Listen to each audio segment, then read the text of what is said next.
Bienvenue sur Je suis née 3 fois. Nous retournons aux sources des sources des sources. Nous allons nous abreuver aux mots d'Anne-Catherine Carrega, qui est musicienne, vous l'avez déjà vu de nombreuses fois. Nous allons aller un peu plus loin. Anne-Catherine, je t'ai entendu proposer à un homme qui avait dépassé les 50 ans de chanter son petit garçon intérieur. Ah Et c'était intéressant parce que il avait une certaine histoire, ce petit garçon, et tu l'as fait chanter. Ça fait quoi, ou c'est quoi de... C'est-à-dire que les hommes gardent toujours leur voix de tête, donc ce qui correspond à la voix d'enfant. Même quand ils... Oui. Ah oui, d'accord. Donc il y a un passage qui est des fois un petit peu compliqué, mais après ça passe en voix de tête. Et ça peut être très intéressant de chanter dans cette voix-là parce que ça peut libérer aussi des souffrances d'enfant. Et ce qui était intéressant dans ce que tu évoques, c'est que cet homme, dans son improvisation, il passait, tu te rappelles, il passait sans arrêt de la voix de sa voix d'homme à sa voix d'enfant, etc. C'était comme un dialogue. Et c'était très beau d'ailleurs, c'était très émouvant. Comme si l'homme disait à l'enfant, lui parlait, comme si l'enfant pouvait parler à l'homme. Et ça a duré un certain temps d'ailleurs. Hein. Ouais. Et donc après, je lui ai proposé d'intégrer cette voix d'enfant dans sa voix d'homme et de ne chanter plus qu'avec sa voix d'homme, mais en gardant cette voix d'enfant, je sais pas, la conscience en tout cas de la voix d'enfant. Et c'était très intéressant en tout cas. Mais en tout cas, il est revenu enrichi de ce voyage, oui. Enrichi dans sa voix. Oui, parce que les hommes, bien sûr, n'osent pas forcément chanter dans cette voix-là.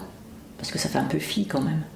Et puis ça peut être aussi une voix qui rappelle un passé délicat ou difficile. Mais les hommes n'aiment pas forcément chanter très aigu comme ça.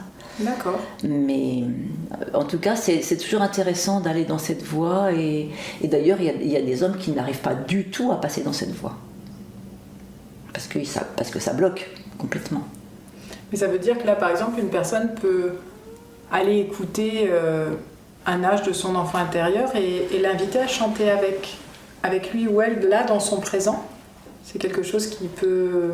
On peut imaginer, pourquoi pas, oui. En tout cas, quand l'homme est dans cette voix aiguë, pour moi, j'ai souvent vu effectivement des...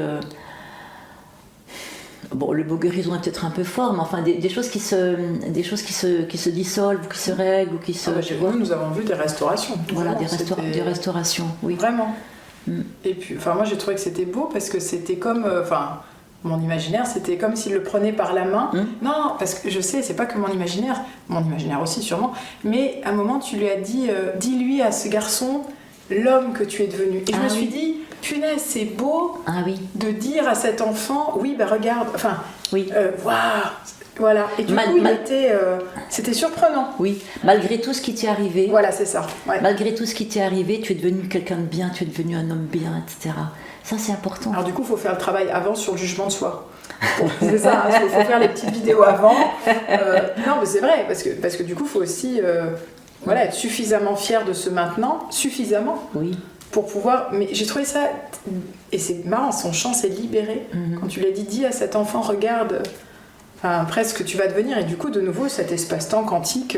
Oui, mais même quand tu dis ça, je veux dire, même si la personne peut être dans le jugement, quand tu lui dis ça, il y a quelque chose que ça passe quand même. Oui, il y a quelque chose que le corps ou que son âme entend en fait. Ça se passe à un autre niveau, mais c'est super. Oui. Donc faire chanter ou autoriser ou inviter son enfant. Oui. Voilà, avec différents âges, différentes moments. C'est important. Donc du coup, tu chantes pas souvent seul finalement, dans ce que j'entends. Quand t'invites pas le souffle, t'invites une lignée. Quand t'invites pas une lignée, t'invites les enfants, les grands-parents, c'est impressionnant. C'est tout avec quoi nous sommes construits quelque part. Hein. Nous sommes tous baignés de tout ça, donc c'est ce qui fait ce que nous sommes. Alors c'est marrant parce que quand tu dis tout ça, j'entends visible et invisible. Et là, tu nous parles quand même beaucoup d'invisible. Ah oui, mais enfin l'invisible, je veux dire, le souffle, c'est de l'invisible quand même. Hein. Je veux dire, nous sommes quand même, quand nous chantons, nous sommes en contact avec l'invisible tout le temps. Le souffle, c'est invisible, tu es d'accord ? Ouais. Donc, t'en as conscience quand tu chantes ? Que le souffle est de ce visible et cet invisible, c'est quelque chose que tu... Les musiciens sont assez, je trouve, assez en contact avec ça. Oui. Il y avait un musicien dans le groupe et il a parlé un moment du silence. D'ailleurs, tu lui as fait chanter le silence à un moment, du point du silence. Et je trouvais ça intéressant parce que être attentif à ce silence, qui est aussi le lien entre visible et invisible, ce temps, cet espace, je sais pas comment dire. Je trouvais que c'était touchant. C'est délicat de nouveau, c'est des zones délicates. Bien sûr. Oui, puis le silence fait vraiment partie intime de la musique en plus. Hein. Donc... Oui. Une nouvelle clé que d'accueillir cet invisible dans le chant. De conscientiser ce souffle qui ne se voit pas, une fois de plus. Moi, ça me semble important, effectivement.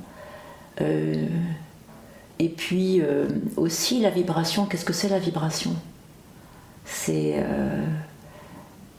sentir que, bien sûr que nous sommes un corps incarné, un corps qui est dans le matériel, mais qu'en même temps, nous sommes de la vibration aussi, nous sommes de la lumière, nous sommes... la lumière, voilà, c'est... Oui, tu as dit plusieurs fois, la lumière, nous sommes de la lumière incarnée.